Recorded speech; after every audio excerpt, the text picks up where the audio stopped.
Welcome to ராக்லான்ஸ் kitchen. இன்றைக்கி நாட்டுக்கோழி முட்டையை வச்சு பொடிமாஸ் செய்ய போகிறேன்.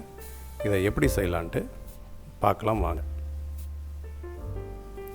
இதுக்கு ஃபஸ்ட்டு நம்ம ஒரு பேன் அடுப்பில் வச்சு ஸ்டவ் ஆன் பண்ணிக்கலாம். ஒரு 4 கரண்டி எண்ணெய் ஊற்றிக்கலாம்.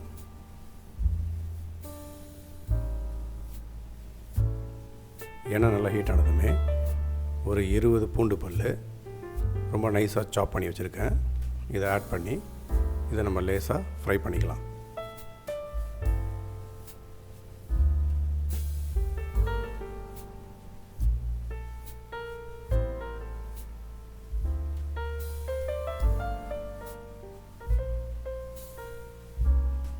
இப்போ லேசாக ஃப்ரை ஆகிடுச்சு.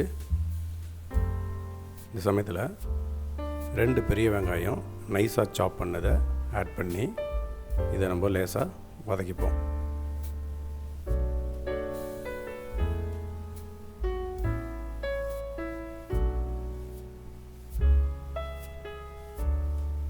வெங்காயத்தை நம்ம ரொம்ப வதக்க தேவையில்லை, இதை லேசாக வதங்கினா போதும்.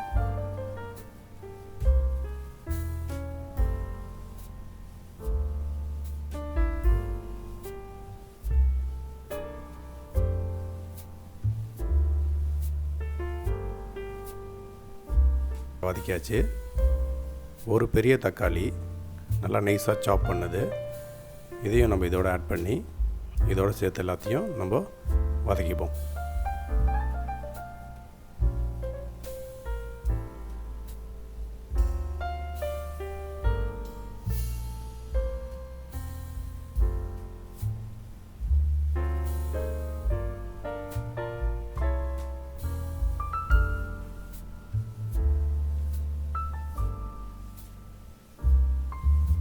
வதங்கிறதுக்கு ஒரு 2 நிமிஷம் நம்ம அதை மூடி போட்டு வேக விடுவோம்.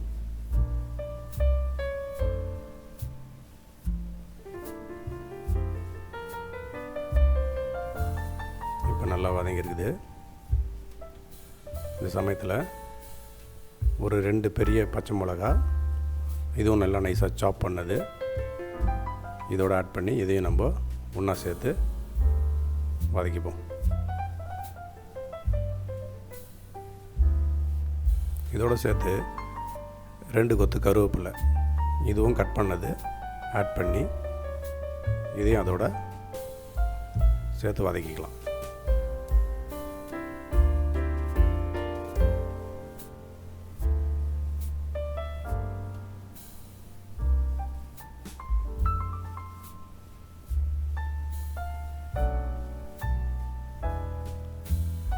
இதுக்கப்புறம் மசாலா பவுடர் ஆட் பண்ணிடலாம். 1/4 டீஸ்பூன் மஞ்சத்தூள், 1/2 டீஸ்பூன் மிளகாத்தூள், 1 டீஸ்பூன் மல்லித்தூள், மட்டன் மசாலா 1/2 டீஸ்பூன், 1/4 டீஸ்பூன் ஜீரகத்தூள். இது எல்லாத்தையும் நம்ம நல்லா ஃப்ரை பண்ணிக்கலாம். பச்சை வாசனை போகிற மாதிரி நம்ம எல்லாத்தையும் ஒன்றா சேர்த்து நல்லா ஃப்ரை பண்ணிப்போம்.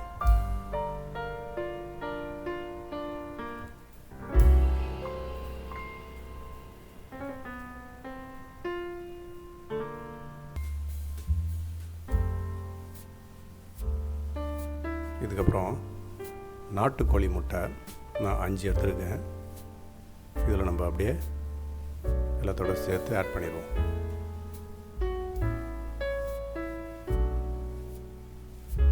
இப்போ இந்த முட்டையை நம்ம உடனே நம்ம பரட்டி விட வேண்டாம், ஒரு 2 நிமிஷம் அப்படியே விட்டுருவோம். அப்போ தான் இது நம்மளுக்கு குழையாமல் வரும், நல்லா உதிரி உதிரியாகவும் இருக்கும்.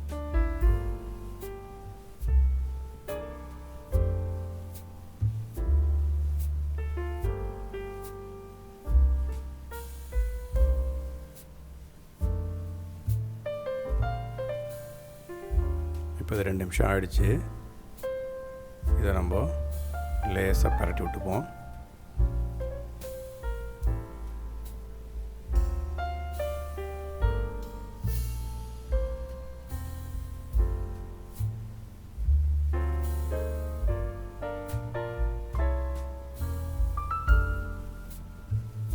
பார்த்தீங்கன்னா செப்பரேட்டாக இருக்கும். இந்த சமயத்தில் நம்ம உப்பு ஆட் பண்ணிக்கலாம்.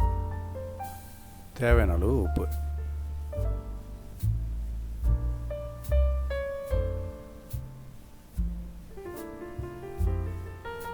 இதையும் போட்டு இப்போது நம்ம நல்லா ஃப்ரை பண்ணிப்போம்.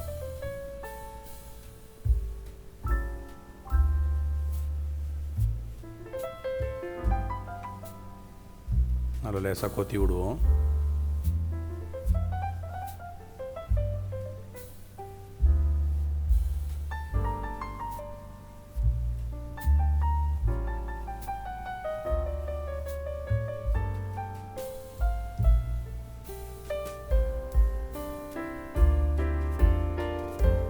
அப்போதான் உதிரியாக நல்லா அருமையாக நல்லா டேஸ்ட்டாகவும் இருக்கும்.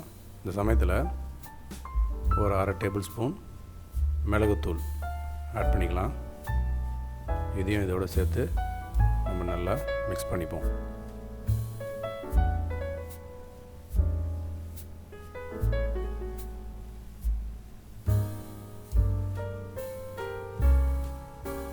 இந்த பொடி மாஸை குழந்தைங்களுக்கு செஞ்சு கொடுத்தீங்கன்னா ரொம்ப விரும்பி சாப்பிடுவாங்க. நீங்கள் கண்டிப்பாக ட்ரை பண்ணி பாருங்கள்.